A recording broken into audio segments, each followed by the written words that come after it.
High সবাইকে। আমি আজকে একটা কলকার ভিডিও শেয়ার করছি তোমাদের সাথে।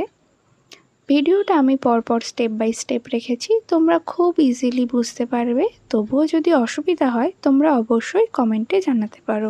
তোমরা যারা এই আর্ট প্রফেশনে আছো তোমরা প্রত্যেকেই একটা জিনিস ফেস করো, বিশেষত তারা যারা ইনস্টাগ্রাম বা এফবিকে নিজের কাজের জায়গা হিসেবে ব্যবহার করে থাকো। এখনকার ভিডিও বা লাইক দেখে বোঝা যায় এখনকার মানুষ ঝগড়াঝাটি, কন্ট্রোভার্সি, এর বাড়ির খবর, ওর হাড়ির খবর এসবই পছন্দ করে। তুমি যদি এইগুলো তাদেরকে প্রোভাইড করতে পারো তবেই তোমার ভিডিওতে লাইক আসবে, না হলে না। তুমি সুন্দর আর্ট বা যাই করো ওদের তুলনায় কম লাইকই আসবে আর কম লোকই পছন্দ করবে। আর আমি শিওর যে আমার প্রোফাইলে থাকা অনেক ব্যক্তিরই সেম জিনিসই মনে হয়। তারা এই জিনিসটাকে একদমই পছন্দ করে না, কিন্তু এই জিনিসটাকে তাদেরকে ফেস করতে হয়।